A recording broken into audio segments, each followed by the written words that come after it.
Hello and welcome to Scream Review. I'm Justin. And I'm Nick. And that was a rather eventful episode. I thought the last 20 seconds were eventful. I don't know if really much else counted for sort of the drug trip onwards. I didn't think much of it had terribly that much substance or significance. Okay, let's start from the beginning. Yeah, okay, so plot of the episode, Kieran is having his birthday party, but he's just having a private date with Emma. Yeah, he's just like, hey baby, I want to be with you. Yeah. Just the two of us. He's being that weird... No. Well, probably. Maybe not that creepy, but... the mustache says it all. Yeah, the mustache. I gotta say, I don't like the mustache. It freaks me out. Even when they're showing, Gustavo's drawings, he had, a weird penciled-in mustache. Still there. And it was so cringe. Okay, so, and then creepy cousin comes to Emma and somehow convinces her. I don't know if this girl is as dumb as a rock or something. He's already creeped on her. I don't know why she would believe anything he said. But he tells her that, no, Kieran just said that. He wants a big party. Yeah. You should invite everyone. Yeah, so then... Bring the booze. He specifically said multiple times, bring the booze. Yeah, so then him and Emma, when they're setting up the party, they have, this moment, which is weird. Yeah. Because it's like they're setting up a romance. Like, they're trying to get her to break up with Kieran so that she could be with this creep. And that's, honestly, it's kind of weird, because if that was the case, Emma is as detached to her boyfriends as a homeless man hopping cars on a train. Yeah, well, I mean, maybe it's consistent in just, them being stressed out over, the events that happened last season. I guess, but... I mean... Still... I don't know. It's weird.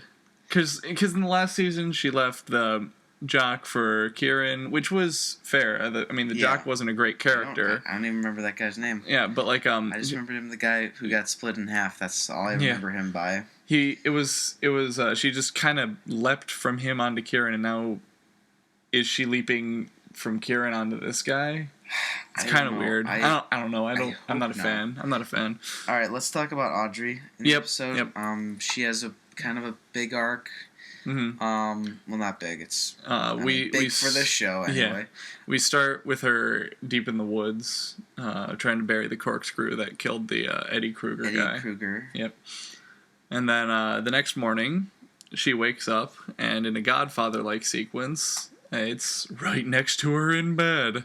Yeah, I mean, the only difference between that scene and The Godfather is, whole fact that The Godfather's a masterpiece, and, Are you saying that Scream, this TV series, is not, in fact, a masterpiece? I know. It's insane. God, Nick, why? So anyway, Audrey is in class, and she sees Gustavo being a creep. Or, okay, they're calling him Gustavo or something in the show. I don't know. Where's the goo? We just exchanged a very strange look. Yeah. Yeah, so then she notices, like any sane person would, that Gustavo's, creeping on her. Yep. She sees that she's getting texts from the killer. Again, he's off screen when the texts are coming. Yeah, the killer says, I'm watching you, and then she looks up and Gustavo's literally in the back corner watching her. And then she pulls the fire alarm to check out his drawings on his iPad. Yeah, the pretty creepy drawings. They're all pretty creepy. They're all of the Lakewood Six. And then when we get to Emma, she's the only one, actually, basically eviscerated and exsanguinated. Yeah, so, I don't know. It's kind of leading me... I thought he was the killer, but now I think they're putting too much, on him. Yeah, it's kind of leading up to a red herring sort of deal. We'll talk more about what happens with him later. But, So anyway, I guess the main action happens in the house when they have Kieran's party. Yep. Yeah. So they get this bottle. It's of a really aged old tequila. Yeah, and it's from quote unquote Jake. There was a birthday card that came with it that said, "Happy birthday, Kieran! It's Jake." Blah blah blah. And then it turns out it was spiked with shrooms. Which Stavo is like an expert on because he did it once. Yeah. So then they all start tripping. Wait, I'm sorry. Speaking of Stavo and Jake, okay. We skipped over the mayor being as shady as ever. The mayor's just like constantly shady. He's like, God, I don't know what they're doing with him. Like so the mayor goes in the sheriff's office and he's like, I'm looking for Jake, and the sheriff's like, dude, come on, I don't need this right now. And then the mayor's like, I'm looking for Jake. Yeah, and then the mayor up to this point has been like a super solid rock. Mm-hmm. And like he's like doesn't take crap from nobody, and then the mayor comes in and like says some like intimidating things. Yeah, and then he just folds like, oh my god. Like when he walks into the room, he immediately sits down and just like slaps his feet on the sheriff's desk. Yeah, and I love how his search for Jake at his house consisted of him knocking on the door once and then leaving. Okay, so let's go back to the party scene. Yes, sorry. So this is I digress. Main action of the scene, house, episode, whatever takes place here. Yep. And I gotta say, I don't know. I wasn't quite into it. Some of the effects were cool. They changed the aspect ratio up in one scene where Jake was in there to kind of give it like a 3D effect, sort of. He kind of grabbed the... Yeah, he like grabbed the side of the screen, which was cool, but I don't know. Maybe it tried to be like artsy with like Dutch angles and kind of weird, like, ooh, this is what it looks like when you're tripping, and I don't know. It is MTV. They got to be hip with the kids and their ganja. The dank ganja. So then there's this weird 3-way scene. Yeah. So we see sort of everyone's different trips. Audrey is like seeing her dead girlfriend. Yeah. And then it turns out to be Noah when she's like apologizing to her. And she starts kissing, and it turns out she's kissing Noah, and then Zoe comes in, the sort of character that they're trying to make a love interest for Noah. She comes in and she's like, oh, hey, your energies are so great. And then they all start making out. It's so weird. Like, it was such a random scene to put in there. I didn't get why they did it. Like, yeah. I don't know. Because like they can't go too far, like, to be like sexy, because it's just teen TV, and I mean it doesn't serve any real point to the story. I mean it sort of does later, but in a terrible way. We'll get to that when we get to it. But also Brooke's trip is Gustavo's trying to guide her through this, and he's like genuinely trying to help her out, but Brooke keeps tripping. She sees Jake everywhere, and sort of a Freudian sort of thing. Jake's like saying all the things that she's thinking. It mostly has to do with her attraction to Gustavo. But like, I don't know. It feels so shoehorned in there. This romance, this like attraction that they apparently have. Mm-hmm. I don't know. And then, last but not least, Emma. Oh yeah, Emma. Her trip. Kieran passed out. By the way, he passed out really early. But then Emma sees this little girl running around, so she's like trying to chase her around, and she ends up outside in the woods, and she is chasing the girl all around, and she's seeing pictures all over the trees, pictures of her as a child, like in the Brandon James Brother Barn. Brandon James Brother Barn. Brandon James Brother Barn. Brandon James Brother Barn. Brandon James Brother Barn. Anyway,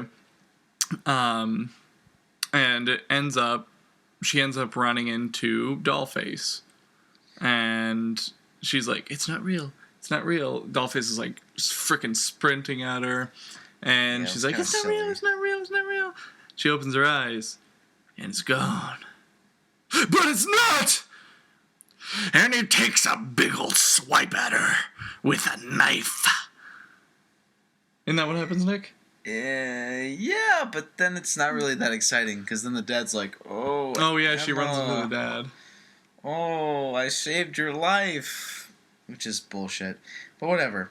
Yeah, and so she actually was in the woods, and they all end up going back to the house, and the sheriff is there, and he's like, well, what are y'all kids doing with these drugs? Yeah, and then, like...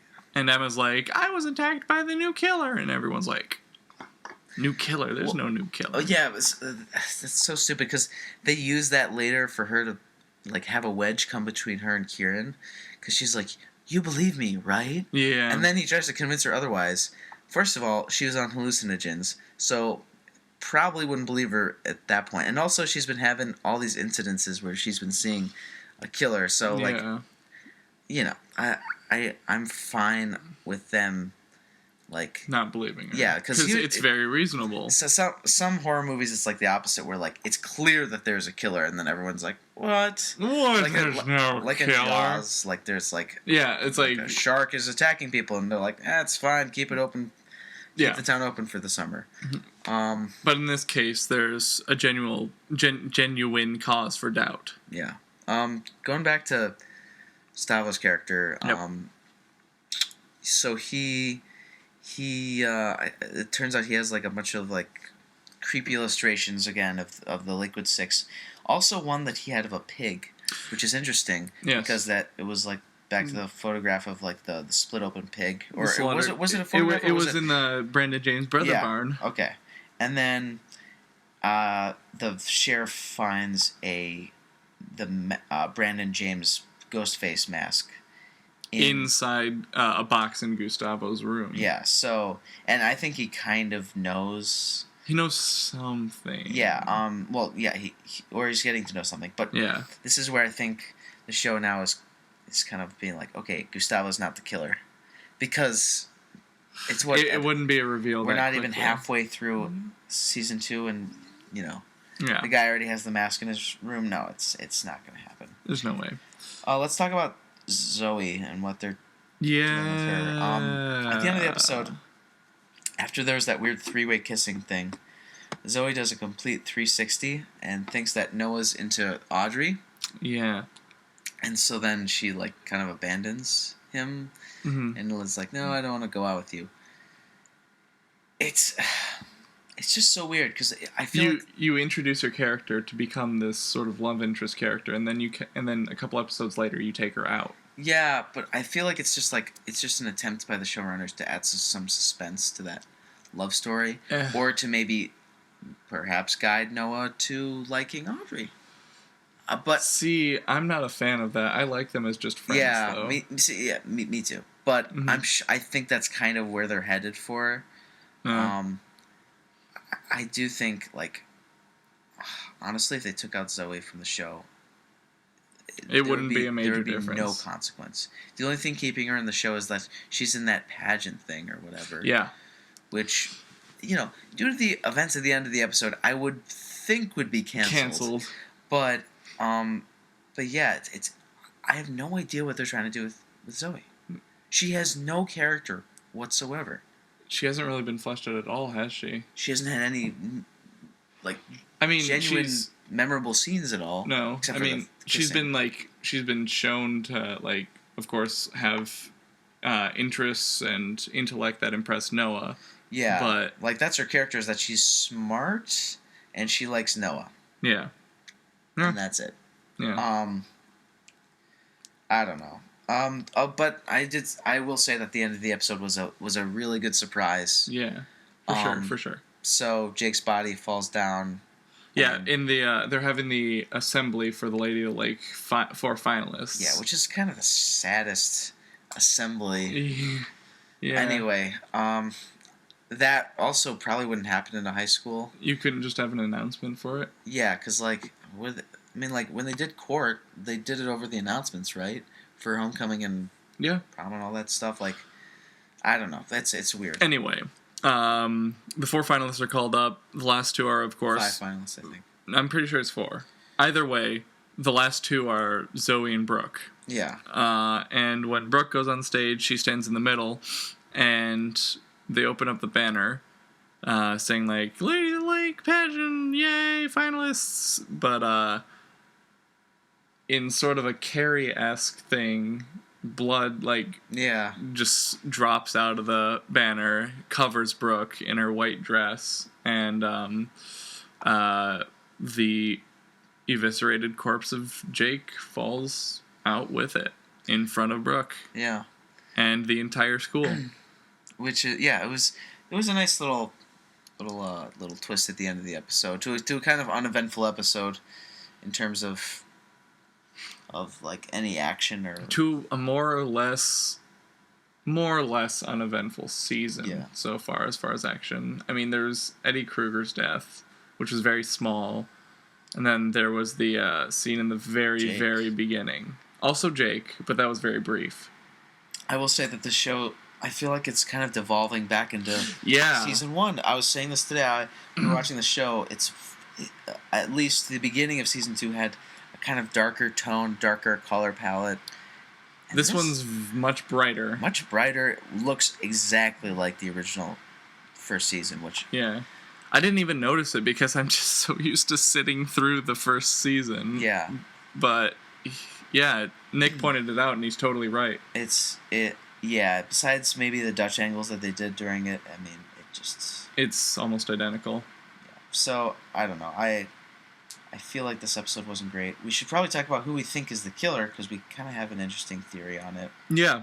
I mean, a couple interesting theories, actually. Yeah. I guess the first one was pointed out by you. Yeah. Which is, okay, so the reason Emma can go to this party is because her mom is out of town. For one reason or another. It was for coroner. Like, it was her coroner duty. Coroner job.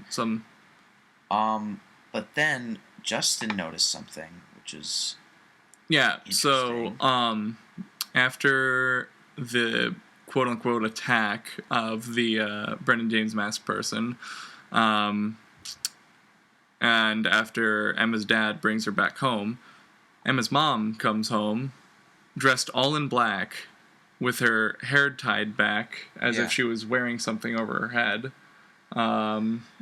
And she... What was the quote? You wrote it down. It says... After the Emma says, my dad saved me from the killer, she says... So Emma, she's like, oh, Dad saved me. And the mom says, just in time to play the savior, how convenient. Which is a very odd line to put in there, and I feel like it's purposeful. I mean... Of course, like, you can sort of let it slide on the surface because she doesn't like her ex-husband at all. But, yeah. But I feel like... It's kind of ominous. Yeah, it's ominous. And the fact that she was, in fact, dressed all in black, which is... Yeah. And you know, you could even argue that she had a possible motive. Maybe she was a killer in the original Brandon James massacre. Because she's upset with people hurting Brandon, so then she lashes out, kills people. Maybe that's just her acting out that way. I'm not sure. Interesting. These are just kind of random theories that we're... Just kind of tossing around, waiting to see what actually happens. Yeah. Overall, not a great episode. Give it maybe a 4 out of 10. Tops. 4 out of 10, I agree. Yeah. I don't even know why Are we doing ratings for episodes? I didn't think we were, but why not for this one? Yeah, might as well. Anyway, that's pretty much all I have to say on it. I think we kind of covered most of it. All the bases. Yeah. More or less. Oh, the horror movie title. Oh, yeah, Happy Birthday to Me, which is a cult movie. Oh, didn't we say that we had multiple theories about who the killer is? Like, we should probably say who we think the killer is at the end of this episode. Right now, technically, the show is aiming for us to be like, ooh, Gustavo's the killer. But I feel like it's either... I actually feel like it might be the teacher. What's his name? Pedo teacher? Pedo teacher? Yeah. He came back last episode. Oh, Branson. Yeah, Branson. That's his name. He's barely been in the season, though. Yeah, but I feel like they wouldn't introduce him unless they had a plan for him. Fair point. Maybe he'll be in the next couple episodes. Yeah. Personally, I'm not quite sure who I think the killer is. I'm gonna have to throw my lot in with either the mother just because of how oddly she's behaving, or creepy cousin.